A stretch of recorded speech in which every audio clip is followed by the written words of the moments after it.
വരുന്ന തെരഞ്ഞെടുപ്പുകളെയൊക്കെ മുൻനിർത്തിക്കൊണ്ട് എല്ലാ പാർട്ടികളും വ്യത്യസ്തമായിട്ടുള്ള രീതികളൊക്കെ അവലോകനം ചെയ്യുകയും അതിന് വേണ്ടുന്ന കാര്യങ്ങളൊക്കെ പ്രവർത്തനങ്ങളൊക്കെ തുടങ്ങിക്കഴിഞ്ഞു. പക്ഷെ BJP അതിനേക്കാളും ഒക്കെ ഒന്ന് മാറ്റി പിടിച്ച് ചില തന്ത്രങ്ങളൊക്കെ മെനയാണ്. ഇതിനിടയ്ക്ക് ഞാൻ കണ്ട ഒരു മിഷനാണ്, അവരുടെ ഒരു മിഷൻ, കേരള മിഷൻ 2025 എന്നൊരു പേരൊക്കെ കൊടുത്തുകൊണ്ടാണ് അവർ ഈ ഒരു തെരഞ്ഞെടുപ്പിലേക്ക് മുന്നിട്ടിറങ്ങുന്നത്. എന്താണ് ഈ കേരളം മിഷൻ 2025? BJP വലിയൊരു മാസ്റ്റർ പ്ലാനിലാണ് ഇപ്പം നിൽക്കുന്നത്. അതായത് പഞ്ചായത്ത് തെരഞ്ഞെടുപ്പിൻ്റെ കാര്യത്തിനകത്ത് വളരെ ശക്തമായിട്ട് മുമ്പോട്ട് പോവുക. അതിൻ്റെ ഭാഗമായിട്ട് തന്നെയാണ് ഈ കേരള മിഷൻ 2025. ആ ലക്ഷ്യം അമിത്ഷായാണ് 12-ാം തീയതി പ്രഖ്യാപിക്കാൻ പോകുന്നത് തിരുവനന്തപുരത്ത് വെച്ച്.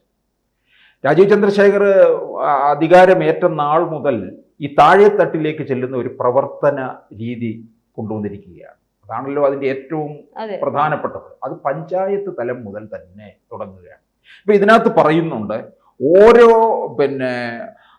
ഓരോ പഞ്ചായത്തിനും പ്രകടന പത്രിക തയ്യാറാക്കുക.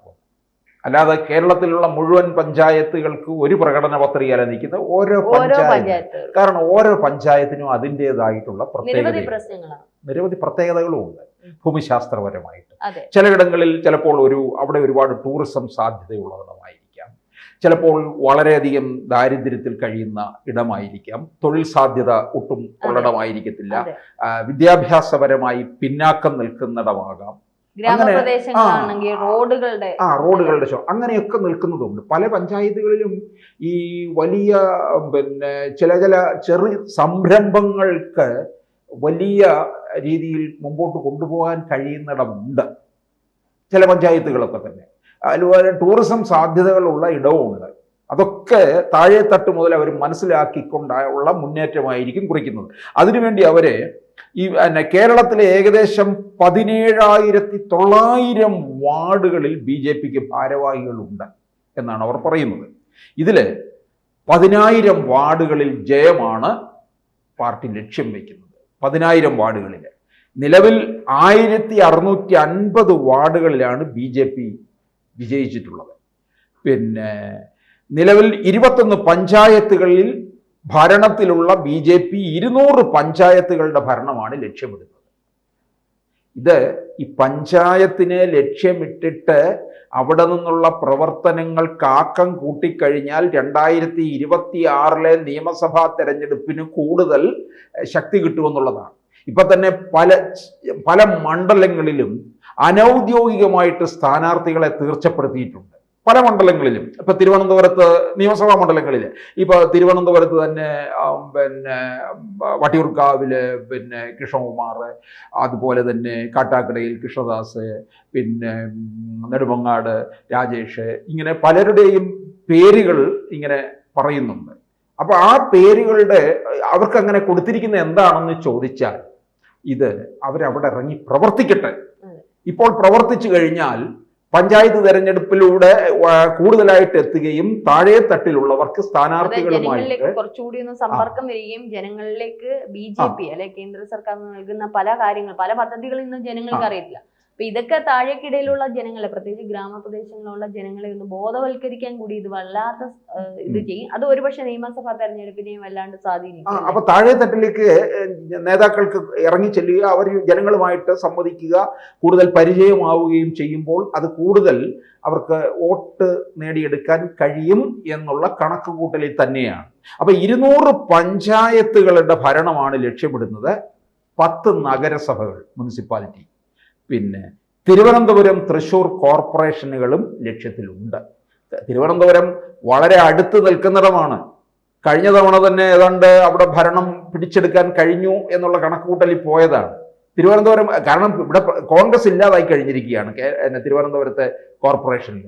തൃശ്ശൂരുണ്ട്, തൃശ്ശൂർ സാധ്യതയുണ്ട്. കാരണം തൃശ്ശൂരിൽ BJPക്ക് ഒരു അടിത്തറ ഉണ്ടാക്കിയിട്ട് കൊടുത്തിരിക്കുന്നത് സുരേഷ് ഗോപിയാണ്. സുരേഷ് ഗോപിയുടെ പാർലമെന്റ് മണ്ഡലമാണ്. അവിടുത്തെ മേയറൊക്കെ തന്നെയും BJPയോടൊരു ചെറിയ ചായ്വ് പ്രകടിപ്പിച്ചുകൊണ്ട് രംഗത്ത് വരികയോ ഒക്കെ ചെയ്തിട്ടുള്ളതാണ്. അപ്പൊ ഇത്തരത്തില് താഴെത്തട്ടിലേക്ക് ഇറങ്ങി ചെല്ലുമ്പോൾ പല പ്രധാനമന്ത്രിയുടെ പല പദ്ധതികളും ഇവർക്കൊക്കെ പരിചയപ്പെടുത്തി കൊടുക്കാം. പല പഞ്ചായത്തുകളിലും ഒന്നും താഴെത്തട്ടിലുള്ള ജനങ്ങൾക്ക് കൃത്യമായി അറിയത്തില്ല. അല്ല, അത് രാജീവ് ചന്ദ്രശേഖർ സ്ഥാനം ഏറ്റപ്പോഴേ പറഞ്ഞു ഈ ഇവരുടെ സംഘടനാ പ്രവർത്തനങ്ങളുടെ പാർട്ടി ഓഫീസുകളിലൂടെ തന്നെ കേന്ദ്രത്തിന്റെ ചില പദ്ധതികൾ ഇതിലൂടെ തന്നെ അവർ ജനങ്ങളിലേക്ക് എത്തിക്കുമെന്നുള്ളത് ഒരു സേവാ കേന്ദ്രങ്ങളായി പാർട്ടി ഓഫീസല്ല, പാർട്ടി കേന്ദ്രങ്ങളല്ല, പാർട്ടി ഓഫീസുകളല്ലേ, പാർട്ടി സേവന കേന്ദ്രമായി മാറണം എന്നാണ് പറഞ്ഞിരിക്കുന്നത്. അതായത് അവിടെ വരുന്നവർക്ക് അത് പറഞ്ഞ് മനസ്സിലാക്കി കൊടുക്കണം സംവിധാനം. പ്രധാനമന്ത്രിയുടെ പല പദ്ധതികളും ഉണ്ട്, പലർക്കും അറിയത്തില്ല എന്നുള്ളതാണ്.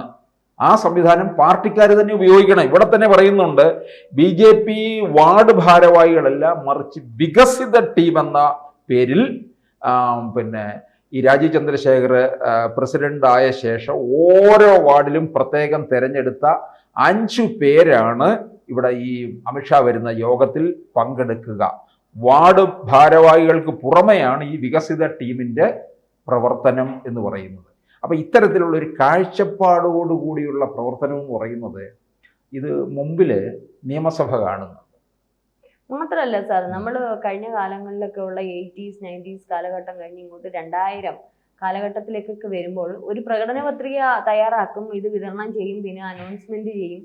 ഇത്തരത്തിലാണ് നമ്മൾ തെരഞ്ഞെടുപ്പ് എപ്പോഴും കാണുന്നത്. പിന്നെ ഈ പാർട്ടി ഇങ്ങനെ ചെന്ന് ഓരോ വീടുകൾ, ഇപ്പൊ തദ്ദേശ തെരഞ്ഞെടുപ്പാണെങ്കിൽ ചിലപ്പോൾ അറിയാവുന്ന ആൾക്കാരെ ആയിരിക്കും രാഷ്ട്രീയ പാർട്ടിക്കാർ നടത്തുന്ന കൊള്ളാമെങ്കിൽ അവർക്ക് വോട്ട് കൊടുക്കും. പക്ഷെ ഇപ്പം BJPയുടെ ഈ ഒരു പ്രത്യേകിച്ച് രാജീവ് ചന്ദ്രശേഖർ വന്നതിന് ശേഷം പല മാറ്റങ്ങൾ അവർ കൊണ്ടുവരാൻ ശ്രമിക്കുന്നുണ്ട്. എന്ന് വെച്ചാൽ ഇപ്പം നമുക്കറിയാം സോഷ്യൽ മീഡിയയുടെ ഒരു പ്രഭാവം മാത്രമല്ല, ജനങ്ങൾ ആ ഒരു പഴയ മലയാളികളല്ല, കുറച്ചുകൂടി അവർ രാഷ്ട്രീയം എന്താണെന്ന് മനസ്സിലാക്കി.